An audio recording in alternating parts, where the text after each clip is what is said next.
안녕하세요, 여러분. 오늘은 통상임금과 관련된 두 번째 판례 살펴보도록 하겠습니다. 여기서 문제가 됐던 임금은요, 근무일수 조건이 부과된 정기상여금이었습니다. 즉, 특정 근무일수 이상을 일해야만 정기상여금을 받을 수 있도록 하고요. 그렇지 못했을 때 지급하지 않았던 이 정기상여금이 통상임금이냐 아니냐가 문제가 됐던 거죠. 당연히 근로자 측에서 이러한 정기상여금이 통임이니까 연장근로수당 산정할 때 반영을 해서 차액을 우리한테 지급해야 된다. 이런 식의 사실관계가 전개가 됐을 겁니다.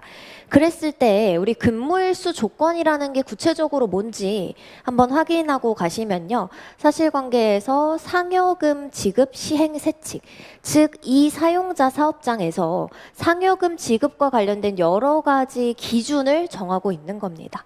먼저 기준 기간 한번 보시면 상여금은 격월에 한 번씩 기존에 이제 줬던 것 같습니다. 격월에 지급되는 정기 상여금은 1일부터 말일까지 2개월을 기간으로 하겠다. 그래서 얼마를 줄지 쭉 이렇게 정해져 있는데요. 여기 가셔서 우리 실제 문제에 나오면 지급 제외자라는 부분을 찾으셔야겠죠. 그래서 지급 제외자를 보셨을 때 기준 기간, 이 2개월 동안에 중간에 입사해서 아직 15일 미만, 입사한 지 15일이 안 된 분들 지급에서 제외한다. 그 다음에 개인별 근무 일수가 이 기준 기간 동안 15일이 안 되는 사람은 제외하겠다라는 겁니다. 그러니까 정기상여금을 받으려면 며칠 이상은 근무해야 됩니까? 이 기준기간 동안 15일 이상 근로할 것이라는 게 조건으로 부과된 겁니다. 그러면 여러분들 우리 기존 판례, 최신 판례가 아닌 기존 판례의 입장에 따르면 이렇게 근무일수 조건이 부과된 정기상여금은 통상임금이었나요? 만약에 아니라면 어떤 것 때문에 아니었나요? 네, 고정성 문제가 됐던 거죠. 왜냐하면 근로랑은 관계없는 이 15일 이상이라는 추가 조건에 따라서 지급 여부라든지 이런 게 달라지기 때문에 고정성이 없다. 그래서 통상임금이 아니다라고 기존에는 판단이 됐을 겁니다. 그럼 변경된 이 최신 판례에 따르면은 어떤 게 문제가 주로 됐을까요? 네, 소정근로의 대가로 볼 수 있냐, 소정근로의 대가성, 이게 이제 문제가 됐을 겁니다. 그래서 근무일수 조건이 부과된 정기상여금이 통상임금이냐 아니냐를 판단할 때에는 소정근로를 무리 없이 그냥 특별한 거 없이 온전하게 제공하는 근로자라면 충족할 수 있는 근무일수 조건이냐, 그거를 보셔야 되는 겁니다.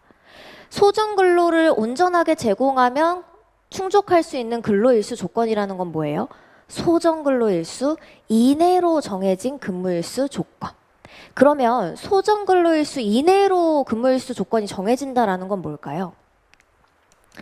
우리 주 5일제를 운영하는, 그러니까 주 5일 운영이 되는 사업장이라면 대부분 월의 소정근로일수가 어떻게 될까요?